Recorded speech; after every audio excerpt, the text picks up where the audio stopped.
মুমিন, তুমি কোনো বিপদের মধ্যে পড়ছো, আসো কোরআন হাদিস দিয়ে তোমাকে সমাধান দিয়ে দেই। 10 জন মুমিন বিপদে পড়ছেন, এলাকার যুবকরা একটা পেরেশানির মধ্যে পড়ছেন। ইমাম সাহেব ডাকলেন, আসেন কোরআন হাদিস দিয়ে আপনাদের মাঝে সমাধান করে দেই।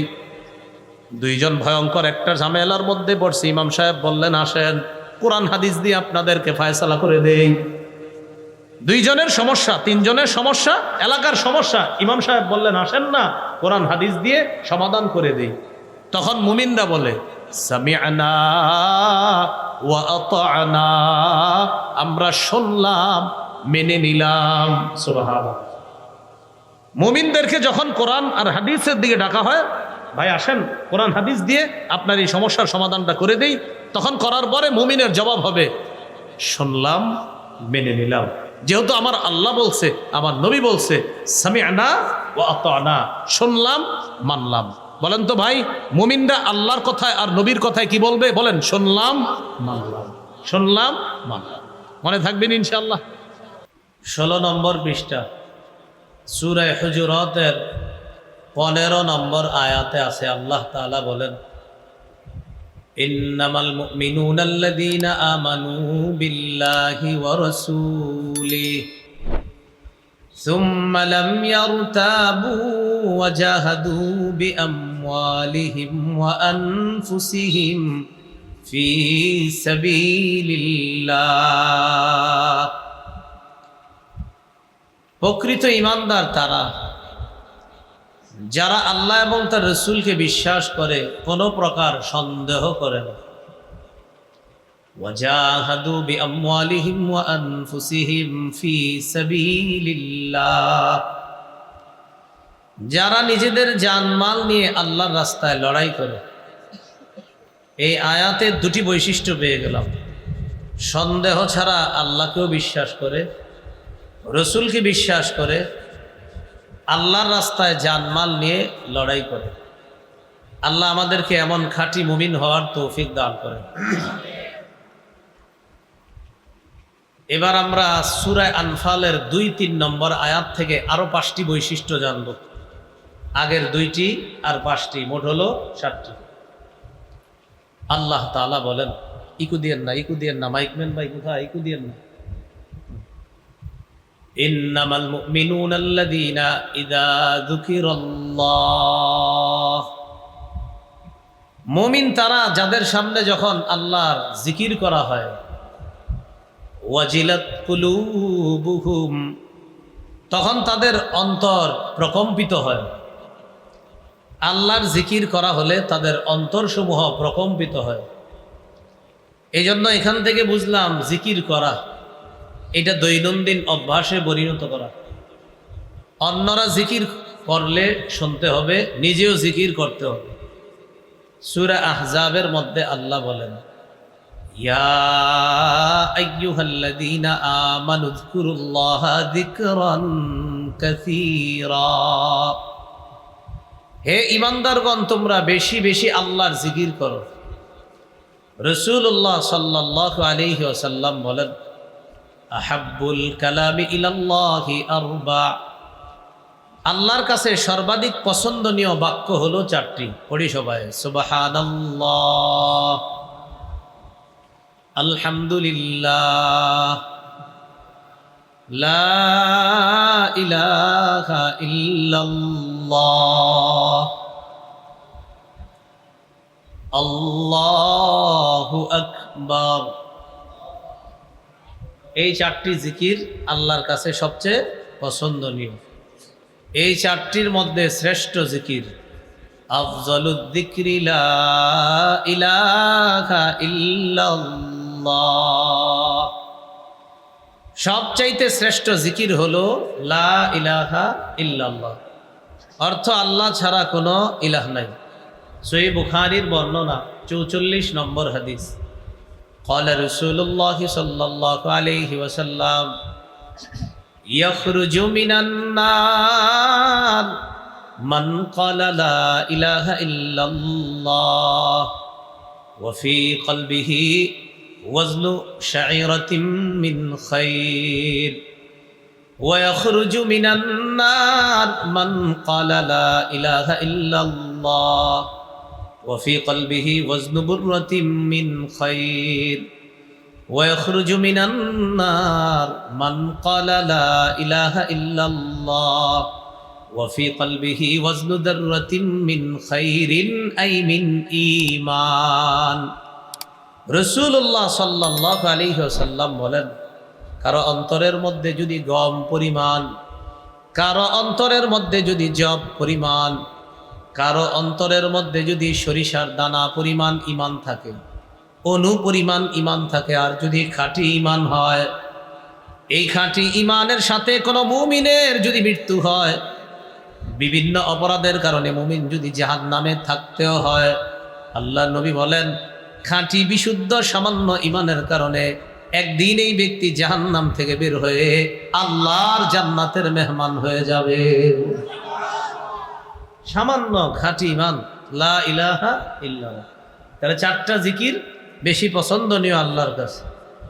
এই চারটার মধ্যে শ্রেষ্ঠ জিকির লা ইলাহা ইল্লাল্লাহ, সবচেয়ে ফজিলতপূর্ণ জিকির। তিরমিজির হাদিস 3592 নম্বর হাদিস। قال رسول الله صلى الله عليه وسلم ما قال عبد قط لا إله إلا الله مخلصا إلا فتحت له أبواب السماء حتى تفزي إلى العرش।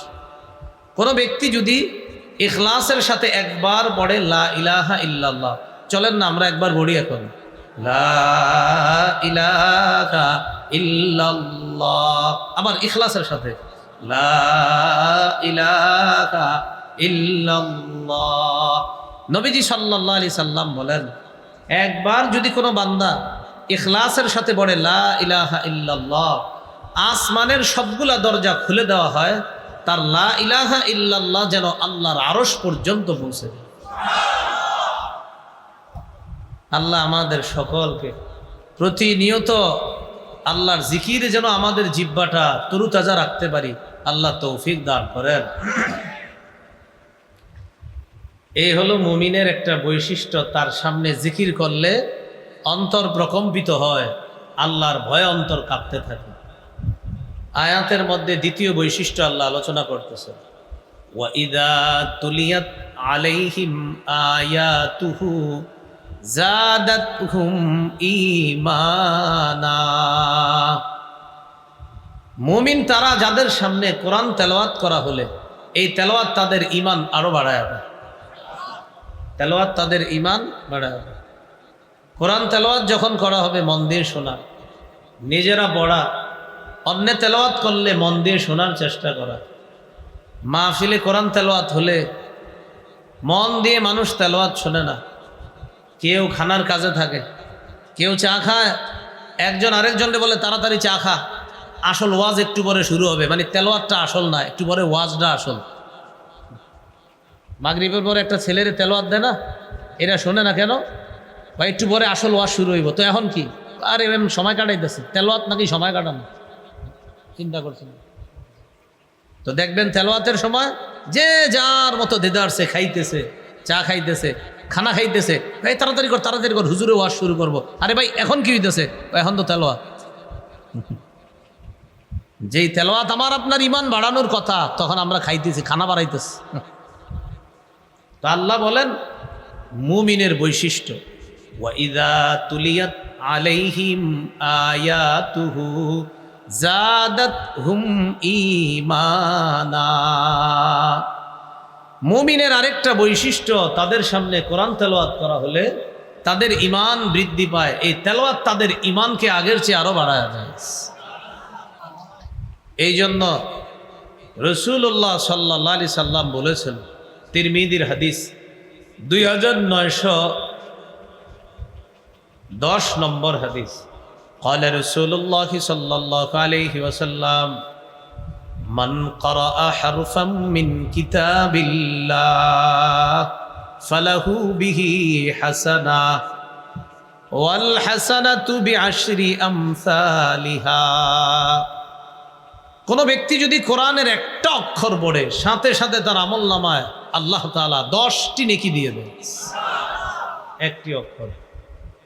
যেমন আলহামদু পড়েন না, আলহামদু, আলহামদু, আলহামদু। আমাকে আল্লাহ 250 নেকি দিছে আর আপনাদেরকে 200 নেকি দিছে। আমি পড়ছি 5 বার, এই জন্য 5 50 250। আপনারা পড়ছেন 4 বার, 4 50 200। আলহামদুতে অক্ষর আছে 5টা, এই যে আমি আবার বলছি আরো 50, আমার 300 হয়ে গেছে। তো 5 10 50, আমি 6 বার বলাতে 300, আপনারা 4 বার বলাতে 200। এই জন্য কোরআনের একটা অক্ষর বললে 10টা নেকি। মসজিদে গেছেন, বসে আছেন, সুন্নত পড়ে নামাজের অপেক্ষা করছেন, সময়গুলা কাজে লাগান। পাবেন না, বড়ই পাতার গরম পানিটা যখন মাথার উপর দিয়ে যাবে শেষ। আপনি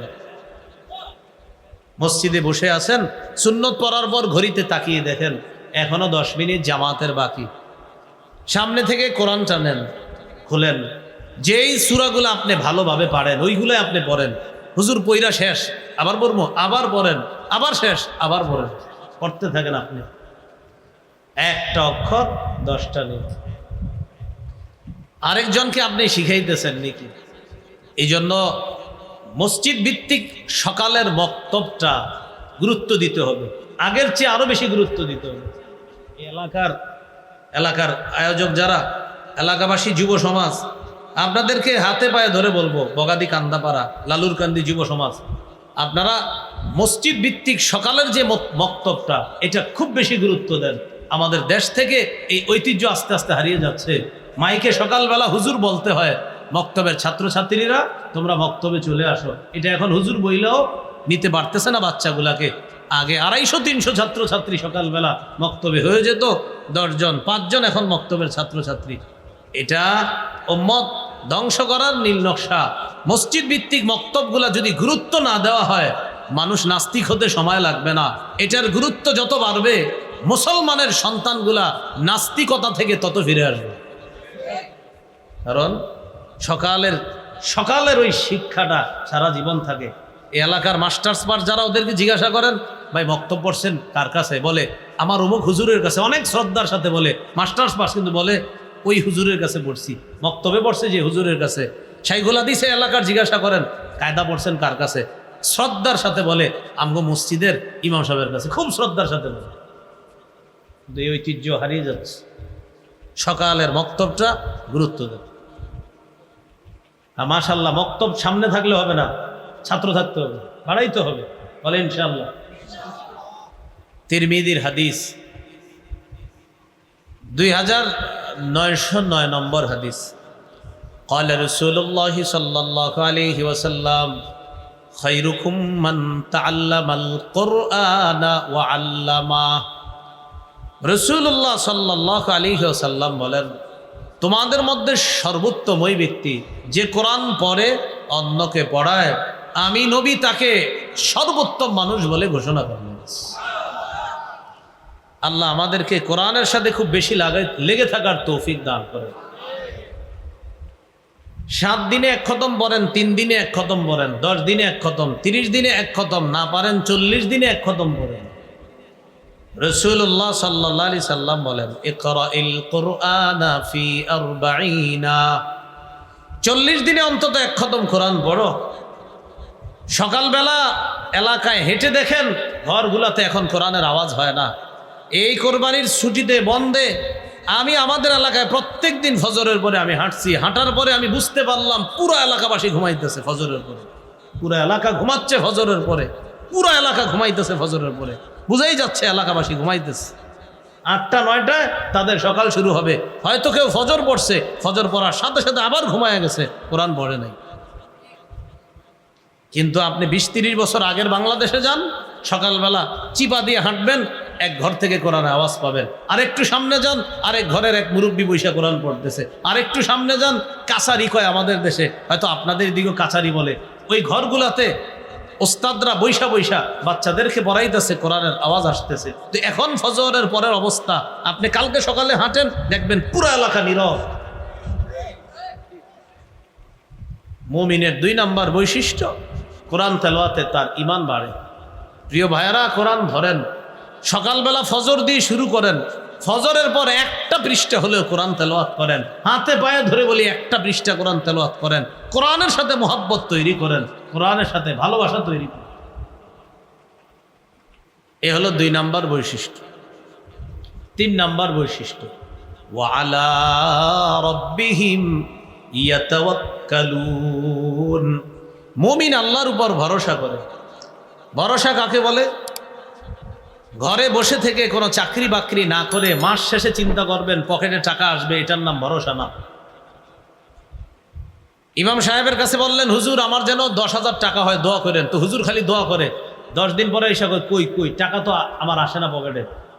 হুজুর কয়, আপনি দোয়া চায়া কি করছেন? কিছু করছেন নি? না, আমি তো দোয়া চায়া ঘরে বসে রয়েছি, আপনি দোয়া করবেন যেন টাকা হিসাব করে, আর আমি তো ভরসা করছি। নবীজি বলেন, ভরসা এটাকে বলা হয় না। ওটের ঘোড়ার গলা থেকে তুমি রশি খুলে দিলা, গরুর গলা থেকে, ছাগলের গলা থেকে রশি খুলে দিয়া তুমি বললা আল্লাহ ভরসা, আমার গরু হারাবে না, আমার ঘোড়া হারাবে না, আমার ওট হারাবে না। নবী বলেন, এটার নাম ভরসা না। ওট বাঁধতে হবে, ঘোড়া বাঁধতে হবে, গরু বাঁধতে হবে, ছাগল বাঁধতে হবে। গরুর ঘরে গরুকে রাইখা, গরু ঘরের দরজাটা আল্লাহর নাম নিয়ে বন্ধ করে সর্বাধিক যত প্রস্তুতি আছে এই সর্বোচ্চ প্রস্তুতি গ্রহণ করার পর আপনি সেফটি নিরাপত্তা দেওয়ার পর এবার বলবেন আল্লাহ ভরসা, ইনশাল্লাহ কিচ্ছু হবে না। নবীজি বলেন, এটাকে তাওয়াক্কুল বলে, এটাকে ভরসা বলে। তুমি 100-100 চেষ্টা করবা, এরপর বলবা ইনশাল্লাহ আল্লাহ ভরসা, কিচ্ছু হবে না, আল্লাহ তোমাকে সাহায্য করবে। আমরা কি করি? চাকরি না করে বলতেছি কই টাকা তো আসে না। কাজ করতে হবে, আল্লাহ সেখানে বরকত দান করে। নবীজি তাওয়াক্কুল শিখাইয়া দিস সাহাবীকে যে না, বাঁধতে হবে। তুমি তোমার পশুটা বেঁধে এরপর এটাকে সর্বাধিক সর্বোচ্চ গুরুত্ব সহকারে যত্ন নেওয়ার পর বলবা আল্লাহ ভরসা, ইনশাল্লাহ আমার পশুর কিচ্ছু হবে না। তখন আল্লাহ তোমাকে সাহায্য করবে। এটার নাম তাওয়াক্কুল, এটার নাম ভরসা। তাহলে 3টা হলো জিকির, তেলাওয়াত, তাওয়াক্কুল। জিকির, তেলাওয়াত, তাওয়াক্কুল। এরপরে 4 নাম্বার বৈশিষ্ট্য বলতেছে আয়াত, আল্লাযীনা ইউকিমুনাস সালাতা, যারা নামাজ কায়েম করে, নামাজ প্রতিষ্ঠিত করে। নামাজ কায়েম করা কি জিনিস? নিজে নামাজ পড়া, পরিবারের সদস্যদেরকে নামাজের কথা বলা, প্রত্যেকটা মুসলমান যেন নামাজি হয়ে যায় এই চিন্তা করা, এই ফিকির করা, তাদেরকে নামাজি বানানোর চেষ্টা করা, এর মানে নামাজ কায়েম করা। আপনি একা একা নামাজ পড়লেন, ইমাম সাহেব বলল আপনার বিবি এশার নামাজ পড়ছে, কার বললেন না? না, আর বললেন না মানে আপনি তাকে এশার কথা বলতে হবে তো। দাদা মসজিদে আসছে, আসসালামু আলাইকুম, আপনার নাতিরি দেখি না, আর বললেন না, শেষ হয়ে গেছে, ওই তাল গাছের নিচে বৈশা খেলতেছে। না না দাদা, আপনি ডেলি বলতে হবে, চলো নামাজে চলো, এটার নাম নামাজ কায়েম। একা একা নামাজ পড়লেন, এটা আপনি নামাজ পড়লেন, আদায় করলেন, কায়েম করলেন না। একা নামাজ পড়লেন, আদায় করলেন। কায়েম কি? আপনিও পড়লেন, পরিবারের সদস্যদেরকে পড়ার প্রতি উৎসাহিত করলেন। এলাকার যে যুবকগুলা, বাচ্চা ছেলেগুলা রাস্তায় হেঁটে হেঁটে নষ্ট হয়ে যাচ্ছে, ওদেরকেও ধরে ধরে নামাজি বানানোর চেষ্টা করতেছেন। এটার নাম নামাজ কায়েম করা, নামাজ প্রতিষ্ঠিত করা। তো 4 নাম্বার বৈশিষ্ট্য এখানে, আল্লাযীনা ইউকিমুনাস সালাহ। আল্লাহ তাআলা এই জন্য বলেছেন, ওয়া'মুর আহলাকা বিস-সালাহ ওয়াসতাবির আলাইহা। নবী আপনি আপনার পরিবারকে নামাজের হুকুম করেন, নামাজের আদেশ করেন। তাহলে প্রিয় ভাইয়েরা কি শিখলাম? ফজরের সময় নিজে উঠতে হবে, পরিবারকে ডাকতে হবে, মেয়ে ছেলেকে বলতে হবে কোথায় ওঠো তোমরা, নামাজ পড়ো, চলো নামাজে। মেয়েকে বলতে হবে নামাজ পড়ো, ছেলেকে বলতে হবে নামাজ পড়ো। আসার সময় আশেপাশের ভাইগুলা যারা আছে, আব্দুর রহমান ভাই আছেন ঘরে, আরে চলেন, আর কত ঘুমাইবেন, চলেন ফজর করে আসি। এইভাবে আপনি সকলকে নামাজি বানানোর চেষ্টা করা, এটা মুমিনের বৈশিষ্ট্য, নামাজ কায়েম করা। আল্লাহ তো বলতে পারতেন নামাজ আদায় করা, এটা না বলে বলছে নামাজ কায়েম করা। মুমিনের এখানে 4 নাম্বার বৈশিষ্ট্য, ওয়ামিম্মা রাযাকনাহুম ইউনফিকুন। আমার দেয়া রিজিক থেকে তারা আমার পথে খরচ করে, সঠিক জায়গায় তারা দান সদকা করে। এটা হলো এই আয়াতের 5 নাম্বার মুমিনের বৈশিষ্ট্য। তাহলে সূরা হুজুরাতের 15 নাম্বার আয়াতে জানলাম 2টা, সন্দেহ ছাড়া আল্লাহ আর তার রাসূলকে বিশ্বাস করে জানমাল দিয়ে আল্লাহ রাস্তায় লড়াই করে, হলো দুইটা। আর সূরা আনফালের 2-3 নম্বর আয়াতে জানলাম 5টা। তাহলে আগের দুইটা আর এই 5টা কয়টা হলো? 7টা। এবার সূরা তাওবায় চলে যাই, 71 নম্বর আয়াত। সূরা তাওবার 71 নম্বর আয়াত থেকে আমরা, আয়াতে আছে 6টা কথা, বাকি আমরা নিব 4টা, কারণ এই 6টার মধ্যে 2টা আগে চলে আসছে। 2টা ওই সূরা আনফালে একটা আসছে, আর সূরা মুমিনুনে আরেকটা আসবে। এই জন্য এই 2টা আমরা এখান থেকে নিব না, আমরা নিব 4টা 6টা থেকে। আল্লাহ তাআলা বলেন, ওয়াল মুমিনুনা ওয়াল মুমিনাতু বা'দুহুম আউলিয়াউ বা'দ। আল্লাহ বলেন মুমিন নারী পুরুষ একে অপরের সহযোগী। এটা হলো একটা বৈশিষ্ট্য। ইয়ামুরুনা বিল মা'রুফ, তারা সৎ কাজের আদেশ করে। ওয়ায়ানহাউনা আনিল মুনকার, তারা অসৎ কাজ থেকে নিষেধ করে। ওয়ায়ুকিমুনাস সালাহ, তারা নামাজ কায়েম করে। নামাজ কায়েম আগে গেছে না? হ্যাঁ, নামাজ কায়েম তো আগে গেছে। ওয়ায়ুতুনাজ যাকাত, তারা যাকাত আদায় করে। যাকাত আদায়ের ব্যাপারটা আমরা সূরা মুমিনুন থেকে জানব। এরপরে আল্লাহ বলেন ওয়ায়ুতিউনাল্লাহা ওয়া রাসূলা, যারা আল্লাহ এবং তার রাসূলের আনুগত্য করে। এই আয়াতে 4টা দেখেন, মুমিন একে অপরের সহযোগী। ইয়ামুরুনা বিল মা'রুফ, মুমিন সৎ কাজের আদেশ করে। ওয়ায়ানহাউনা আনিল মুনকার, মুমিন অসৎ কাজ থেকে নিষেধ করবে। আর একটা নিলাম এই আয়াত থেকে ওয়ায়ুতিউনাল্লাহা ওয়া রাসূলা, মুমিন তার চলার পথে আল্লাহ এবং তার রাসূলের আনুগত্য করে। আগের 7টা আর সূরা তাওবার 71 নম্বর আয়াতের 4টা, সাথে আর 4-এ কত হলো? 11টা। এই 11টা বৈশিষ্ট্য মুমিনের। এবার আমরা চলে যাব সূরা মুমিনুন। সূরা মুমিনুনের 1 থেকে 9 নম্বর আয়াত থেকে নিব আমরা এই 9টা আয়াত থেকে আরো 7টা নিব বৈশিষ্ট্য। তাহলে আগের 11 আর 7 কত হয়? 18টা। মন দিয়ে শুনেন, সূরা মুমিনুনের 7টা মন দিয়ে শুনেন। আল্লাহ তাআলা বলেন, قد أفلح المؤمنون الذين هم في صلاتهم خاشعون। মুমিনগণ সফল কারা? আল্লাযীনা হুম ফি সালাতিহিম খাশিউন, যারা তাদের নামাজে বিনয়ী, একাগ্রতার সাথে নামাজ পড়ে। যারা আগে কিন্তু নামাজ কায়েম গেছে, আর এটা হলো বিনয়ের সাথে নামাজ পড়ে। বিপরীত দিকে অলসতার সাথে নামাজ পড়ে না। অলসভাবে যারা নামাজ পড়ে তাদের জন্য আল্লাহ ধ্বংস বলেছে। এই সূরা আপনারা সবাই পারেন, সূরা মাউন 4-5 নম্বর আয়াতে আল্লাহ বলেন, ফাওয়াইলুল লিল মুসাল্লিন আল্লাযীনা হুম আন সালাতিহিম সাহুন আল্লাযীনা হুম ইউরাউনা ওয়া ইয়ামনাউনাল মাউন। ধ্বংস ওই সমস্ত মুসল্লিদের জন্য যারা তাদের নামাজের ব্যাপারে উদাসীন, অলসতা করে। নামাজের ক্ষেত্রে উদাসীন, অলসতা করা নামাজে মুনাফিকের আলামত। বলেন কার আলামত? সবাই বলেন মুনাফিক। মুনাফিকদের কাছে 2টা নামাজ সবচেয়ে ভারী। বলেন তো মুনাফিকের কাছে কয় নামাজ সবচেয়ে ভারী? বলেন ফজর নামাজ, এশার নামাজ। এবার আমি বলবো, আপনারা জবাব দিবেন। বলেন তো মুনাফিকের কাছে কয়টা নামাজ ভারী? 1, 2, এশা। একটু চিন্তা করে দেখেন তো, আসলে তার মানে আছে এরকম রোগী। রাসূলুল্লাহ সাল্লাল্লাহু আলাইহি সাল্লাম বলেন, লাইসা সালাতুন আসকালা আলাল মুনাফিকিনা মিনাল ইশাই ওয়াল ফাজরি। এশার নামাজ আর ফজরের নামাজের চাইতে ভারী কোনো বস্তু আর মুনাফিকের কাছে কিছু নাই। ফজরের নামাজটা তাদের কাছে খুব ভারী, এশার নামাজটা খুব ভারী। উঠতে চায় না, আম্মায় বলে যা, এই যা যা, না না, এই না না করেন না, আইসা বলেন। কিন্তু যদি মনে হয় ভারী, না যাবো না, কেমন জানি লাগতেছে, তাহলে কিন্তু মুনাফিকের স্বভাব চলে আসতেছে। আর এশার সময় ইবলিসে ধোকাটা দেয় কিভাবে? বৈশা বৈশা মোবাইল চালায়। ইবলিসে কয় এশার নামাজ তো অনেক রাতেও পড়া যায়, তুমি কি লেগে এখন পড়বা?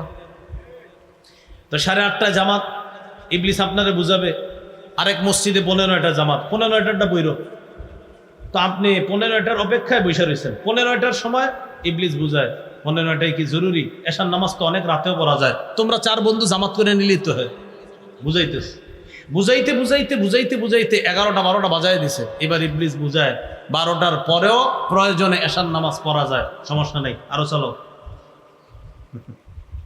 এই করতে করতে 3টার দিকে হাই তুলছে মুখের মধ্যে তুইলা, গুড নাইট বইলা সবার কাছে বিদায় নিছে। Dear friends, see you tomorrow, good night. বন্ধুরা, কালকে দেখা হবে আবার। হ্যাঁ, গুড নাইট কে ঘুমায় গেছে। হজরতে ফজর পড়ে নাই, এদিক দিয়ে এশাও পড়ে নাই। ওই এশা ইবলিস বুঝাইছে দেরি করে বললেও হবে, আর এদিক দিয়ে ফজরও শেষ। এবার সকাল 10টায় উঠছে, ইন্না লিল্লাহ, এশাও গেল ফজরও গেল। কোন 2 নামাজ জানি মুনাফিকের কাছে ভারী। আল্লাহ আমাদের সকলকে এশা ফজর সহ 5 ওয়াক্ত নামাজে গুরুত্ব সহকারে পড়ার তৌফিক দান করুন। রাসূলুল্লাহ সাল্লাল্লাহু আলাইহি সাল্লাম বলেন, বাশশিরিল মাশাঈনা ফিজ যুলামি ইলাল মাসাজিদ বিন-নূরিত তাব্বি ইয়াউমাল কিয়ামাহ। যারা অন্ধকারে হেঁটে মসজিদে যায়, যারা অন্ধকারে হেঁটে মসজিদে যায়, এশার নামাজে অন্ধকার হয়, ফজরে অন্ধকার হয়, এই তো, আর তো অন্ধকার হয় না। যারা অন্ধকারে হেঁটে মসজিদে যায় তাদেরকে কিয়ামতের ময়দানে পরিপূর্ণ নূরের সুসংবাদ দিয়ে দেয়। তো আল্লাহ তাআলা বললেন, সফল মুমিন তারা, আল্লাযীনা হুম ফি সালাতিহিম খাশিউন, যারা নামাজে বিনয়ী একাগ্রতার সাথে যারা নামাজ পড়ে। বিপরীতে যারা নামাজে উদাসীনতা করে, অলসতা করে, তাদের জন্য আল্লাহ বলছে দুর্ভোগ, ধ্বংস তাদের জন্য। আরেকটা নামাজ আছে, ওই নামাজেও আমরা অলসতা করি, এটা হলো আসরের নামাজ। বলেন কোন নামাজ? আসরের নামাজেও অলসতা করে। কি বল?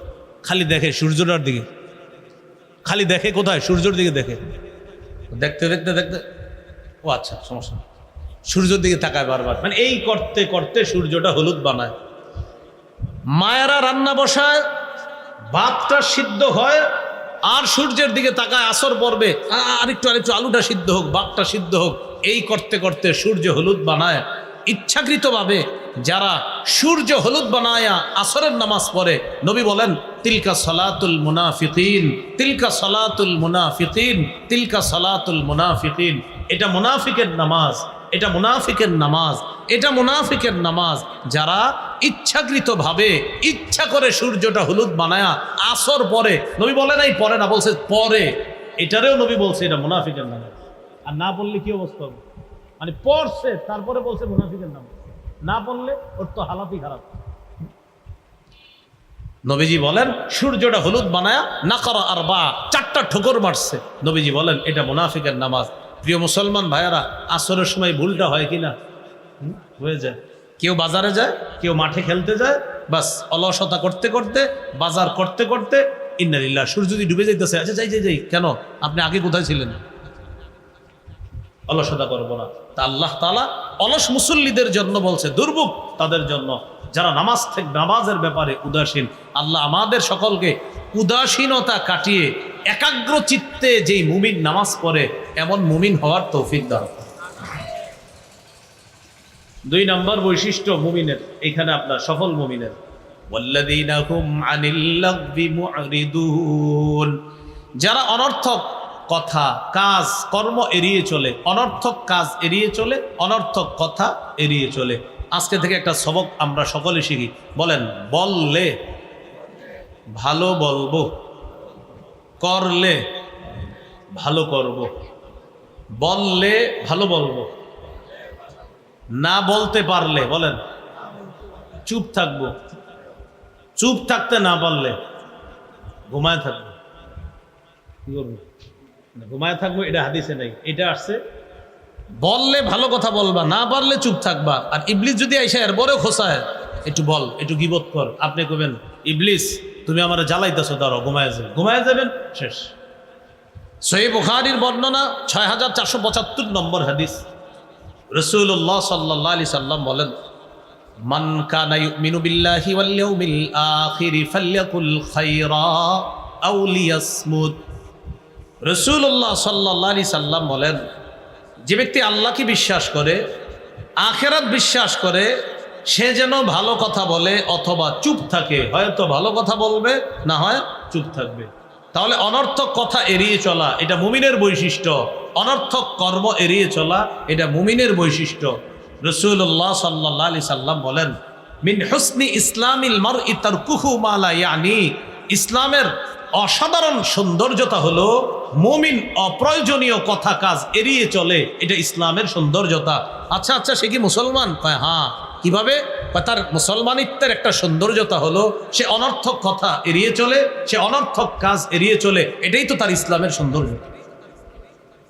তাহলে আমরা অনর্থক কথা কাজ এড়িয়ে চলবো, ঠিক আছে না ইনশাল্লাহ?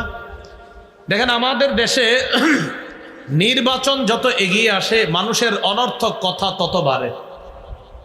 হ্যাঁ, কি বাড়ে? অনর্থক কথা।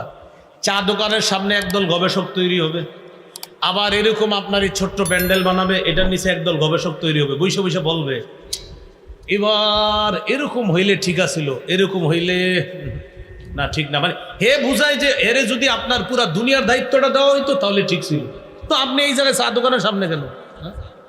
এখানে বসে বসে বুঝাবে আপনার এটা এরকম হওয়াটা ঠিক হয় নাই, তো আপনি এনে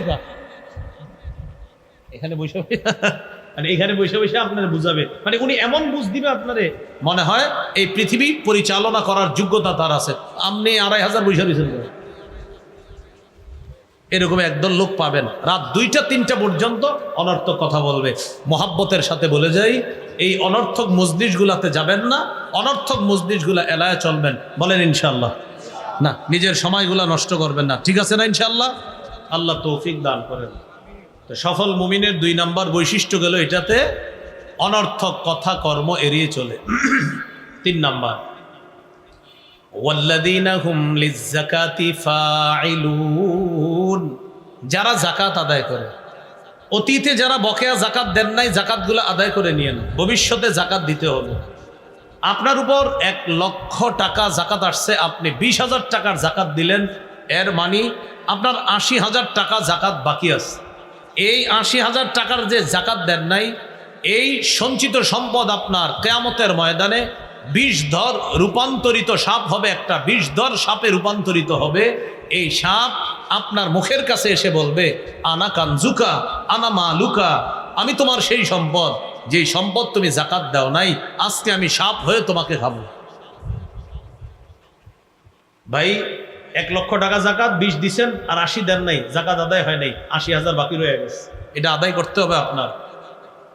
আরেকটা কথা মনে রাখবেন, যাকাত যেটা আমরা দিব সেটার মালিক আমি না, আল্লাহ তাআলা আপনাকে সম্পদ দান করেছেন, 39 ভাগ সম্পদের মালিক আপনি। ইন্না লিল্লাহি ওয়া ইন্না ইলাইহি রাজিউন। কি কারেন্ট গেল না আইলো? বলতেছিলাম 40 ভাগ সম্পদের 39 ভাগ আপনার, 1 ভাগ এটা অন্যের খাত আছে, ওই খাত আল্লাহ বলে দিছে এখানে দাও, এখানে দাও, এখানে দাও, এই দেওয়াটা তোমার উপর আমি আল্লাহ ফরজ করলাম। 39 ভাগ আপনার, বাকি 1 ভাগ আপনার না। আল্লাহ আপনাকে দায়িত্ব দিছে, বান্দা এই 1 ভাগের দায়িত্ব তোমাকে দিলাম, এটা রাখো না, কিন্তু এটা এই জায়গায় পৌঁছে দেওয়া আমি আল্লাহ তোমার উপর ফরজ করে দিলাম, দিতেই হবে তোমার। এখন অনেকে যাকাত দিয়ে আবার কি করে জানেন? যাকাত দেওয়ার পরে বুঝায় যাকাত দিছি অমুকরে তমুকরে, এরকম করেন না। যাকাত দেওয়ার পরে শুকরিয়া আদায় করবেন যে আলহামদুলিল্লাহ, আল্লাহ আমাকে যাকাত দেওয়ার মতো খাতগুলা চিনায়া দিছে, তাই দিতে পারছি। কেন? আল্লাহ যে দায়িত্বটা আমাকে দিছে এই দায়িত্ব আমি পালন করেছি, এই খাতে তারা আমার কাছে টাকা পাওনা ছিল, আমি টাকা দিয়ে দিলাম। মানে যাকাতের অংশটা এটা আপনার না, ওই যাদেরকে দিছেন এটা তাদের, তাই শুকরিয়া আদায় করবেন। আল্লাহ এই ফরজ বিধানটা আমি আদায় করতে পারছি, আপনার দরবারে শুকরিয়া আদায় করবেন।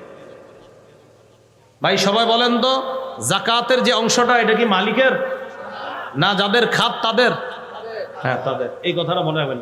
39 ভাগ মালিকের, 1 ভাগ খাতওয়ালাদের। ওই 1 ভাগের দায়িত্ব মালিককে আল্লাহ দিছে, এই তুমি দিয়ে দাও, এই 1 ভাগ তুমি দিয়ে দাও। আল্লাহ আমাদেরকে কথাগুলা বোঝার তৌফিক দান করেন। 3 নাম্বার বৈশিষ্ট্য হলো আল্লাযীনা হুম লিয-যাকাতি ফাঈলুন। 4 নাম্বার, ওয়াল্লাযীনা হুম লিফুরুজিহিম হাফিজুন ইল্লা আলা আজওয়াজিহিম আও মা মালাকাত আইমানুহুম ফাইন্নাহুম গায়রু মালুমিন। 4 নাম্বার, যারা লজ্জাস্থান হেফাজত করে, তবে স্ত্রী এবং বৈধ পন্থায় যে দাসীর নিয়ম ছিল, ওই দাসী তাদের কাছে তার লজ্জাস্থান এটা বৈধ আছে। এছাড়া অন্যান্য কোনো পথ যদি কেউ কামনা করে ফামানিবতাগা ওয়ারাআ যালিকা ফাউলাইকা হুমুল আদুন, তারা সীমালঙ্ঘনকারী হবে, তারা হবে সীমালঙ্ঘনকারী। স্ত্রী এবং দাসী তাদের জন্য লজ্জাস্থান বৈধ করেছে আল্লাহ। ফাইন্নাহুম গায়রু মালুমিন, এখানে তারা নিন্দিত হবে না, তিরস্কৃত হবে না। তবে কেউ যদি স্ত্রী ছাড়া আর হালাল দাসী ছাড়া অন্য কোথাও তার লজ্জাস্থানকে অবৈধ পন্থায় ব্যবহার করে, আল্লাহ বলেন ফাউলাইকা হুমুল আদুন, তারা সীমালঙ্ঘনকারী। তাহলে 4 নম্বর বৈশিষ্ট্য লজ্জাস্থান হেফাজত করা। সূরা বনী ইসরাঈলের মধ্যে আল্লাহ বলেছেন ওয়ালা তাকরাবুজ জিনা, তোমরা জিনার নিকটবর্তী হয়েও না, জিনার কাছেও যেও না। আমাদের পকেটে পকেটে জিনার মাধ্যম আছে। সহিহ বুখারীর বর্ণনা 6612 নম্বর হাদিস, রাসূলুল্লাহ সাল্লাল্লাহু আলাইহি সাল্লাম বলেন ইন্নাল্লাহা কাতাবা আলা ইবনি আদম হাজ্জাহু মিনাজ জিনা আদরাকা যালিকা লা মাহালা। আল্লাহ তাআলা আদম সন্তানকে জিনার পরীক্ষা দ্বারা পরীক্ষা করবে। ফাজিনাল আইনি আন-নাজরু, চোখের জিনা হলো দেখা। ওয়াজিনাল লিসানাল মানতিক, মুখের জিনা হলো কথা বলা। প্রিয় যুবক ভাইয়েরা, নিজের বুকে হাত রেখে নিজে নিজেরই জিজ্ঞাসা করেন, আপনার বাবা আরেক রুমে, আপনার মা আরেক রুমে, আপনি এই রুমে দরজাটা লাগানো আছে।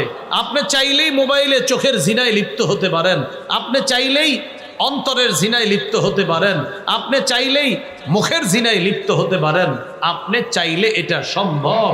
যাকে সরাসরি দেখা হারাম তাকে মোবাইলে দেখা হারাম, যাকে সরাসরি কথা বলা হারাম তাকে মোবাইলে তার সাথে কথা বলা হারাম, যাকে সরাসরি কোনো অবৈধ কিছু লেখা হারাম তাকে মোবাইলে SMS এর মাধ্যমে লেখা হারাম, যাকে সরাসরি দেখলে চোখের জিনা হয় তাকে মোবাইলে দেখলে চোখের জিনা হয়, যার সাথে সরাসরি কথা বললে মুখের জিনা হয় তার সাথে মোবাইলে কথা বললে মুখের জিনা হয়, যাকে সরাসরি অবৈধ কিছু লিখলে হাতের জিনা হয়, তাকে SMS অবৈধ কিছু লিখলে হাতের জিনা হয়। আপনারা আছেন মাঠে? হ্যাঁ, সব চুপ, মানে টেনশনে পড়ে গেছে। সবাই আছেন তো মাঠে? হঠাৎ চুপচাপ শিনশান নীরবতা। কি হয়ে গেল ঘটনা? যে হুজুর এটা এবার কি কইলেন? একটু পরেই তুই শুরু করবি। যাকে রাস্তায় দেখলে চোখের জিনা, নাটক সিনেমায় তাকে দেখলে চোখের জিনা। যাকে রাস্তায় দেখলে চোখের জিনা, ভিডিও কলে তাকে দেখলে চোখের জিনা। যার সাথে সরাসরি কথা বলা হারাম, মোবাইলে তার সাথে কথা বলা মুখের জিনা হারাম। যাকে আপনি মোবাইলে না পেয়ে SMS লিখতেছেন একের পরে এক, এই সেই বিভিন্ন মেসেজ দিতেছেন, হাতের জিনা হচ্ছে। অভিভাবকরা আছেন তো? সন্তানের খবরদারি করেন। 4 নাম্বার, যারা লজ্জাস্থান হেফাজত করে। 5 নাম্বার, ওয়াল্লাযীনা হুম লিআমানাতিহিম ওয়া আহদিহিম রাউন। 5 এবং 6 নাম্বার, যারা আমানত রক্ষা করে এবং ওয়াদা পুরা করে। 5 নাম্বার যারা আমানত রক্ষা করে, 6 নাম্বার যারা ওয়াদা পুরা করে। আমানত কি জিনিস? সব যথাযথভাবে হওয়া আমানত, এটার উল্টাটা হওয়া আমানতের খেয়ানত। সব যথাযথভাবে হওয়া আমানত। এই দেশে একজন যোগ্য প্রেসিডেন্ট হওয়া, এটাই দেশের জন্য আমানত। অযোগ্য কেউ বসা, এটা খেয়ানত। এই দেশে যারা আল্লাহকে ভয় করে রাষ্ট্র পরিচালনায় তাদেরকে বসানো আমানত। যাদের মধ্যে জুলুম আর নির্যাতনের চিন্তা চেতনা আছে তাদেরকে বসানো খেয়ানত। এটা আসলে ঠিক, এটা রেডিমেড ঠিক না, কিন্তু মাহফিলে রেডিমেড ঠিক হয়। এটা আসলে ঠিক, মানে মাহফিলে হুদায়ও ঠিক কয় অনেকে, কিন্তু এটা আসলে ঠিক। তাহলে যোগ্য ব্যক্তিকে যোগ্য জায়গায় বসানো আমানত, অযোগ্যকে সেখানে বসানো খেয়ানত। সহিহ বুখারীর বর্ণনা, এক ব্যক্তি রাসূল সাল্লাল্লাহু আলাইহি সাল্লামের কাছে আসে। নবীজি সাহাবীদের সামনে কথা বলতেছে। ওই মুহূর্তে এক গ্রাম্য ব্যক্তি আইসা বলে, হুজুর কিয়ামত কবে? মানে নবী কথা বলতেছে, নবীর কথার মাঝে আইসা বলতেছে, হুজুর কিয়ামত কবে? নবীজি কোনো জবাব দেয় না। একটু পরে নবীজি বললেন, ওই ব্যক্তি কোথায় যে আমারে কিয়ামত সম্পর্কে জিজ্ঞাসা করছে? এই যে আমি। রাসূল সাল্লাল্লাহু আলাইহি সাল্লাম বললেন, ইদা দুইয়াতিল আমানা ফান্তাজিরিস সাআ, যখন আমানত নষ্ট করা হবে তখন কিয়ামতের অপেক্ষা করো। সাহাবী জিজ্ঞাসা করলেন, কাইফা ইদাআতুহা ইয়া রাসূলুল্লাহ, হুজুর আমানত কিভাবে নষ্ট করা হবে? নবীজি বললেন, ইদা উসনিদাল আমরু ইলা গায়রি আহলিহি, যখন অযোগ্য কোনো ব্যক্তিকে দায়িত্ব দেওয়া হবে, ফান্তাজিরিস সাআ, কিয়ামতের অপেক্ষা করবা। অযোগ্য ব্যক্তিকে দায়িত্ব দেওয়া এটাই খেয়ানত, আর তখনই কিয়ামতের অপেক্ষা। খালি ঠিক ঠিক কইতেছেন, তাহলে ভবিষ্যতে কি চিন্তা করতে হবে? চিন্তা করতে হবে, এক নাম্বার চিন্তা, আল্লাহ মরণের আগে, কিয়ামতের আগে আমাদের এই দেশে যেন কোনো নারী শাসক না হয়, এটা এক নাম্বার চিন্তা করতে হবে। দুই নাম্বার বলতে হবে, আল্লাহ আমাদের দেশে একজন যোগ্য, ন্যায়পরায়ণ, আদর্শ শাসক আপনি তৈরি করে দেন, যে শাসকের মৌলিক কাজ হবে 4টা আর মৌলিক বৈশিষ্ট্য হবে 10টা। মৌলিক কাজ হবে 4টা, মৌলিক বৈশিষ্ট্য হবে কয়টা? এই ওয়াজ আমি করছি ওই কোথায় জানি ওইদিকে, অতএব আজকে আর এটা হবে না। এটা কিন্তু করছি আপনাদের 2500। ওই যে মুফতি আমির হামজা সাহেব যেদিন আসলো তো ওখানে, হ্যাঁ ওখানে এই ওয়াজ করছি তো, ওখানে যে রাষ্ট্রনায়কের কাজ কয়টা আর বৈশিষ্ট্য কয়টা ওখানে আলোচনা হয়েছে। তো যাই হোক, আমরা বলছিলাম কি, যোগ্য ব্যক্তিকে অযোগ্য জায়গায়, অযোগ্য ব্যক্তিকে যোগ্যতার জায়গায় যদি বসায় দেওয়া হয়, যোগ্যতার আসলে যদি অযোগ্য কাউকে বসায় দেওয়া হয়, কিয়ামতের অপেক্ষা করবে। এই জন্য আমাদের বাংলাদেশটা নিয়ে আমরা যেন সুন্দর চিন্তা করতে, পুরুষ চিন্তা করা, পুরুষ শাসিত চিন্তা করা, বলেন ইনশাআল্লাহ। এই গেল 6, আপনার এই আয়াতে 5 এবং 6 নম্বর বৈশিষ্ট্য। 5 হলো আমানত রক্ষা করা, 6 নম্বর ওয়াদা পুরা করা। রাসূলুল্লাহ সাল্লাল্লাহু আলাইহি সাল্লাম বলেন, আয়াতুল মুনাফিকি সালাস, মুনাফিকের বিশেষ 3টি আলামত হলো, ইজা হাদ্দাসা কাযাবা। মুনাফিকের অনেকগুলো আলামত আছে, তো এই হাদিসে বলছে 3টা। সে কথা বললে মিথ্যা কথা বলে, ওয়াইদা ওয়াদা আখলাফা, সে ওয়াদা করলে খেলাফ করে, ওয়াইদা তুবিনা খানা, তার কাছে আমানত রাখলে খেয়ানত করে। কথা বললে মিথ্যা বলে, ওয়াদা করলে খেলাফ করে, আর আমানত রাখলে খেয়ানত করে। অন্য হাদিসে আরেকটা আসছে, ওয়াইদা খাসামা ফাজার, মুনাফিক যদি কারো সাথে ঝগড়া করে অশ্লীল কথা বলে মুখ দিয়ে, মানে দুইজন ঝগড়া হইতেই পারে, খালি অশ্লীল কথা বলে, খালি অশ্লীল কথা বলে, এটা মুনাফিকের আলামত। আল্লাহ আমাদের সকলকে আমানত এবং ওয়াদা রক্ষা করা, পুরা করার তৌফিক দান করে। এই আয়াতের সফল মুমিনের 7 নম্বর বৈশিষ্ট্য, ওয়াল্লাযীনা হুম আলা সালাওয়াতিহিম ইউহাফিজুন, যারা তাদের নামাজের প্রতি যত্নবান। নামাজের প্রতি যত্নবান কেমন? এশার নামাজ পড়ে বাসায় গেছে, অ্যালার্ম দিছে ঘড়িতে, আপনাদের এদিকে ফজরে জামাত কয়টা? আমি যেখানে আছি ওখানে 4:40 এক মসজিদে, আর এক মসজিদে 4:45, এদিকে 45, আচ্ছা 45 বা 40 ধরে নেই।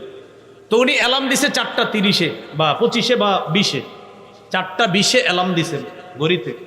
মোবাইলেও অ্যালার্ম দিছে 4:20। স্ত্রীকে বলে রাখছে, শোনো এই ফজরের সময় কিন্তু আমার জাগাই দিও, করতে না পারলে। মাইকের দিকে কানটা খাড়া রাখে যে সুন্দরভাবে যেন আওয়াজটা আসে। এই ব্যক্তি মাইকের টেনশন করে আমি যেন ফজরের আজান শুনি।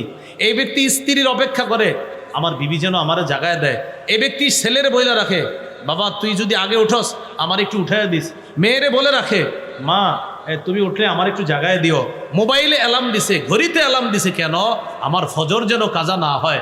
এই হলো নামাজের প্রতি যত্ন। এটা কি নামাজের যত্ন? আমার নামাজটা যেন কাজা না হয়, যত্নবান, নামাজের প্রতি যত্নবান। ভাই ভাই তাড়াতাড়ি কাজ করেন। আরে কি হয়েছে এমন করেন কেন? 5:15 আসরের জামাত। তো কি হয়েছে? জামাত পড়তে হবে। এই জন্য আমার কাজটা এমনভাবে করতে হবে যেন আমি এই সময়ের মধ্যে মসজিদে গিয়ে অজু করে আসরের নামাজ জামাতে পড়তে পারি। তাই আপনি যা করবেন তাড়াতাড়ি করেন। এটাকে বলা হয় নামাজের প্রতি যত্ন। সে খুব যত্নবান। ভাই একটু তাড়াতাড়ি কাজ করেন তো। আরে কি হয়েছে এমন করেন কেন? ভাই এশার নামাজের জামাত 8:45, আমি জামাতে নামাজ পড়তে হবে। 8:30 আমার নামাজ পড়তে হবে। আপনি করেন 8:15 মধ্যে কাজ শেষ করেন। কেন 15? কেন জামাত না 30? বলবেন 15 এই কারণে, 15তে কাজ শেষ করে আমি মসজিদে যাইতে যাইতে 25 বাজবে। 25 বাজার পর অজু করতে করতে 2-4 মিনিট লেগে যেতে পারে, যেন অজুটা করে গিয়ে সুন্দরভাবে জামাতটা পাই। জামাতের প্রতি, নামাজের প্রতি যত্ন। তো মুমিনের আরেকটা বৈশিষ্ট্য ওয়াল্লাযীনা হুম আলা সালাওয়াতিহিম ইউহাফিজুন, তারা নামাজের প্রতি যত্নবান হয়। হব তো ইনশাআল্লাহ। তাহলে আগের 11টা সূরা মুমিনুন থেকে জানলাম 7টা, 11 আর 7 কত? 18। এবার আরেকটা জানি চলেন, সূরা নূর 51 নম্বর আয়াত। আল্লাহ তাআলা বলেন, ইন্নামা কানা কাউলাল মুমিনিনা ইযা দুউ ইলাল্লাহ ওয়া রাসূলিহি লিয়াহকুমা বাইনাহুম আন ইয়াকুলু সামি'না ওয়া আতা'না। মুমিনদেরকে যখন আল্লাহ এবং তার রাসূলের দিকে আহ্বান করা হয়, মুমিন তুমি কোনো বিপদের মধ্যে পড়ছো, আসো কোরআন হাদিস দিয়ে তোমাকে সমাধান দিয়ে দেই। 10 জন মুমিন বিপদে পড়ছেন, এলাকার যুবকরা একটা পেরেশানির মধ্যে পড়ছেন। ইমাম সাহেব ডাকলেন, আসেন কোরআন হাদিস দিয়ে আপনাদের মাঝে সমাধান করে দেই। 2 জন ভয়ঙ্কর একটা ঝামেলার মধ্যে পড়ছে, ইমাম সাহেব বললেন, আসেন কোরআন হাদিস দিয়ে আপনাদেরকে ফায়সালা করে দেই। 2 জনের সমস্যা, 3 জনের সমস্যা, এলাকার সমস্যা, ইমাম সাহেব বললেন, আসেন না কোরআন হাদিস দিয়ে সমাধান করে দেই। তখন মুমিনরা বলে, সামি'না ওয়া আতা'না, আমরা শুনলাম মেনে নিলাম। সুবহানাল্লাহ। মুমিনদেরকে যখন কোরআন আর হাদিসের দিকে ডাকা হয়, ভাই আসেন কোরআন হাদিস দিয়ে আপনার এই সমস্যার সমাধানটা করে দেই, তখন করার পরে মুমিনের জবাব হবে, শুনলাম মেনে নিলাম। যেহেতু আমার আল্লাহ বলছে, আমার নবী বলছে, সামি'না ওয়া আতা'না, শুনলাম মানলাম। বলেন তো ভাই, মুমিনরা আল্লাহর কথায় আর নবীর কথায় কি বলবে? বলেন, শুনলাম মানলাম, শুনলাম মানলাম। মনে থাকবেন ইনশাআল্লাহ। সুদ খাওয়া হারাম কার কথা? বলেন শুনলাম, বলেন সবাই শুনলাম, মানলাম না। হ্যাঁ, সুদ যে হারাম এই জায়গার কে না জানেন? বলেন, সবাই জানে সুদ হারাম। এই এলাকার আমার মনে হয় যে আপনার 95 জনই জানে সুদ হারাম, শুধু বাচ্চাদেরকে 5% রাখলাম, বাচ্চারা যারা বুঝে না, আর সবাই জানে সুদ হারাম, এরপরেও খায়নি। তাহলে শুনলাম তো কি হলো? শুনলামও মানলাম, এটা হতে হবে আমাদের। আল্লাহ আমাদেরকে আনুগত্যশীল মুমিন হওয়ার তৌফিক দান করুন। 20 নম্বর সর্বশেষ কথা, বৈশিষ্ট্য, সূরা নূরের 62 নম্বর আয়াত, 18 নম্বর পৃষ্ঠার একদম শুরু আয়াতটা। আল্লাহ তাআলা বলেন, ইন্নামাল মুমিনুনা আল্লাযীনা আমানু বিল্লাহি ওয়া রাসূলিহি ওয়া ইযা কানু মা'আহু আলা আমরিন জামি'in লাম ইয়াযহাবু হাত্তা ইয়াস্তাযিনু। যারা আল্লাহ আর তার রাসূলকে বিশ্বাস করে, প্রকৃত মুমিন যারা আল্লাহ আর তার রাসূলকে বিশ্বাস করে, তারা যখন নবীর সাথে সম্মিলিত কোনো কাজে অংশগ্রহণ করে, কি বলে দেখেন, তারা যখন নবীর সাথে সম্মিলিত কোনো কাজে অংশগ্রহণ করে, তখন নবীর অনুমতি ছাড়া তারা কোথাও যায় না। লাম ইয়াযহাবু, তারা যায় না, হাত্তা ইস্তাযিনু, নবীর অনুমতি ছাড়া। তো এই যুগে কি করব? আমিরের আনুগত্যে আমরা একটা দল হয়েছি, আমিরের আনুগত্যে এক জায়গায় আমরা গিয়েছি। কথার কথা, তাবলিগে গেছেন আপনারা, আমির সাহেব আছে একজন। এখন এই আমির সাহেবের আনুগত্য করা, সেখান থেকে আপনি কোথাও যেতে হলে আমির সাহেবের অনুমতি নিয়ে যাবেন। কার অনুমতি নিতে হবে? আমির সাহেবের অনুমতি নিতে হবে। মসজিদে গেছেন 3 দিনের জামাতে, না আপনার মন চাইছে একটু ঘুরবেন আসরের পরে, কোথায়? ওই সামনে একটু যেয়ে আবার চলে আসবো, আমি একটু কাজ আছে। আমির সাহেবকে আপনার বলতে হবে, না বলে আপনি যাবেন না। বাকি এই আয়াতে উদ্দেশ্য জিহাদের ময়দান। বলেন কিসের ময়দান? জিহাদের ময়দানরা, মুজাহিদরা যখন আমির সাহেবের সাথে থাকবে, অর্থাৎ মুজাহিদদের যিনি প্রধান তার সাথে যখন থাকবে, মুজাহিদদের কেউ জিহাদের ময়দান থেকে আমিরের অনুমতি ছাড়া কোথাও যাবে না। খন্দকের যুদ্ধ, রাসূলুল্লাহ সাল্লাল্লাহু আলাইহি সাল্লামের সাহাবারা নবীর সাথে আছে। সেই যুদ্ধে সাহাবায়ে কেরামের ব্যাপারে আল্লাহ বলেন, আপনার সাহাবীরা তো এমন, তারা যখন সম্মিলিত কোনো কাজে থাকে, এর মানে খন্দকের যুদ্ধে গর্ত খনন করা সম্মিলিতভাবে একটা কাজ, তারা কোথাও যায় না আপনার অনুমতি ছাড়া। মুনাফিকরা কি করছে? পলাইছে। আল্লাহ চিহ্নিত করে দিছে ওইগুলা মুনাফিক। আর যারা সম্মিলিত কাজে আপনার সাথে শরীক আছে, এরা হলো খাঁটি মুমিন। এরা কি খাঁটি মুমিন? এই জন্য মুমিন মুনাফিক চিনা যায় জিহাদের ময়দানে গেল। ওলামায়ে কেরাম জিহাদের জন্য ডাক দিলে রাজি আছেননি? এইটা তো ইনশাল্লাহ বলছেন, কিন্তু যাওয়ার দিন যদি না যান ঝামেলা। এই জন্য ফিলিস্তিনের জন্য তো আমাদের বর্তমানে 4টা করণীয়, এই 4টার মধ্যে একটা হলো ইআদাদ, জিহাদের প্রস্তুতি নেওয়া। কখনো সুযোগ পেলে তাদের পক্ষ হয়ে তাদের পাশে দাঁড়ানোর জন্য মুসলমান হিসাবে সর্বাত্মক চেষ্টা করতে হবে। এটা আমাদের একটা করণীয়। তো বুঝতে পারলাম 20 নম্বর বৈশিষ্ট্য, জিহাদের ময়দানে মুসলমান মুজাহিদরা যখন থাকবে আমির সাহেবের অনুমতি ছাড়া তারা জিহাদের ময়দান থেকে কোথাও যাবে না। আমি 20টি বৈশিষ্ট্য আপনাদের সামনে বললাম, সবাই মন দিয়ে আবার শোনেন। শেষের দিকে যারা আসছেন আপনারাও মন দিয়ে শোনেন। আমি 1 থেকে 20 পর্যন্ত বলে ফেলি, মন দিয়ে শোনেন। 1 নাম্বার, আল্লাহ এবং তার রসুলকে সন্দেহ ছাড়া বিশ্বাস করে। 2 নাম্বার, জান মাল নিয়ে আল্লাহর রাস্তায় জিহাদ করে, লড়াই করে। 3 নাম্বার, আল্লাহর জিকির করা হলে তাদের অন্তর প্রকম্পিত হয়। 4 নাম্বার, আল্লাহর কোরআনের আয়াত তেলাওয়াত করা হলে তাদের ঈমান বেড়ে যায়। 5 নাম্বার, তারা আল্লাহর উপর ভরসা করে। 6 নাম্বার, তারা নামাজ কায়েম করে। নামাজ কায়েম কাকে বলে এটা বলছি আমি। 7 নাম্বার, আমার দেয়া রিজিক থেকে আমার যে খাত আছে সদকা বা বিভিন্ন জায়গায় তারা দান করে। 8 নাম্বার, সূরা তাওবার 71 নম্বর আয়াতে আসছে, মুমিন মুমিনের সহযোগী। 9 নাম্বার, মুমিন নেক কাজের আদেশ করে। 10 নাম্বার, অসৎ কাজ থেকে নিষেধ করে। 11 নাম্বার, আল্লাহ এবং তার রসুলের আনুগত্য করে। এরপর সূরা মুমিনুনের 1 থেকে 9 নম্বর আয়াতে, সেখান থেকে আমরা যাই। 12 নাম্বার, যারা একাগ্র চিত্তে নামাজ আদায় করে। 13 নাম্বার, যারা অনর্থক কথা কাজ এড়িয়ে চলে। 14 নাম্বার, যারা জাকাত আদায় করে। 15 নাম্বার, যারা লজ্জাস্থান হেফাজত করে। 16 নাম্বার, যারা আমানত রক্ষা করে।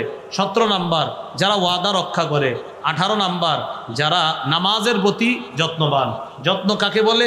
যত গুরুত্ব দেওয়া যায়, এটা বলেছিলাম। 19 নাম্বার, সূরা নূরের 51 নম্বর আয়াত থেকে আমরা জেনেছিলাম, মুমিনরা কোরআন হাদিসের কোনো ফয়সালা শুনলে বলে শুনলাম মানলাম। 20 নাম্বার, মুমিনরা জিহাদের ময়দানে থাকলে আমির সাহেবের অনুমতি ছাড়া তারা কোথাও যাবে না। এই 20টি বৈশিষ্ট্য আমরা মুমিনদের সম্পর্কে জানলাম। আল্লাহ তাআলা আমাদেরকে এই বৈশিষ্ট্যগুলো আমাদের মধ্যেও যেন অর্জন করে, এই বৈশিষ্ট্য মণ্ডিত হতে পারি, আল্লাহ তৌফিক দান করেন। আমিন। ওয়া আখিরু দাওয়ানা আনিল হামদুলিল্লাহি রাব্বিল আলামিন।